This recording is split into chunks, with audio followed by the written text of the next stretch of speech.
Welcome back. We've got Dr. Kelly Gebhardt with Happy Tales Veterinary Emergency Clinic here with us answering all of your pet safety questions.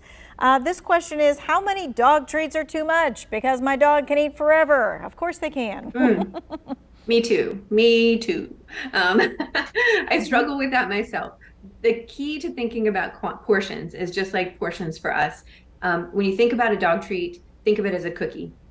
Like, would we eat 10 Oreos in a day? I would love to, but I try not to. So 10 cookies for a dog is too much. If you want to do rewards, then maybe use little pieces of their regular dog kibble or break those treats up into smaller pieces.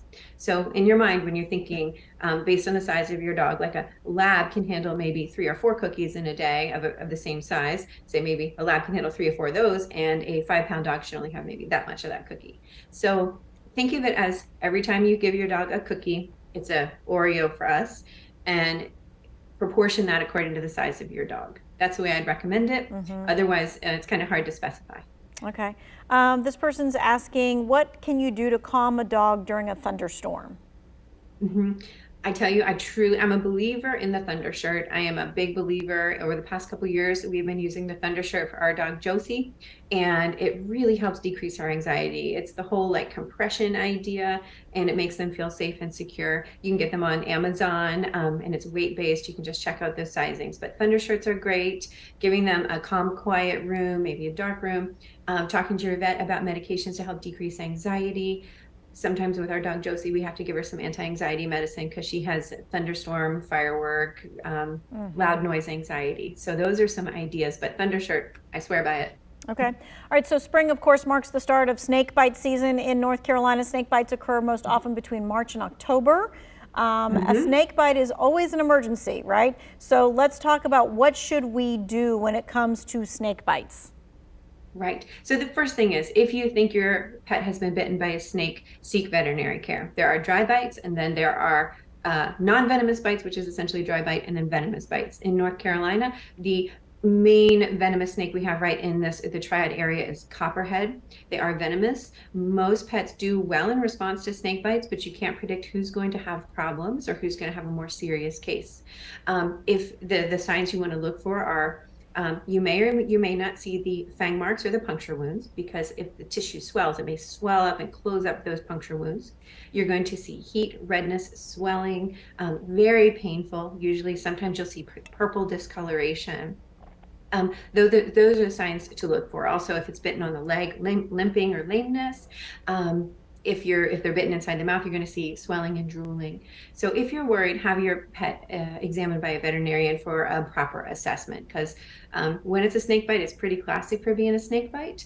But there are other things that can happen that can also cause similar symptoms that aren't snake bite. Okay, so if we notice any of those things, like the discoloration or any of that kind of stuff, what should we do immediately? I know you said get to the vet, but should we be using ice packs? Should we use tourniquets? What should we do?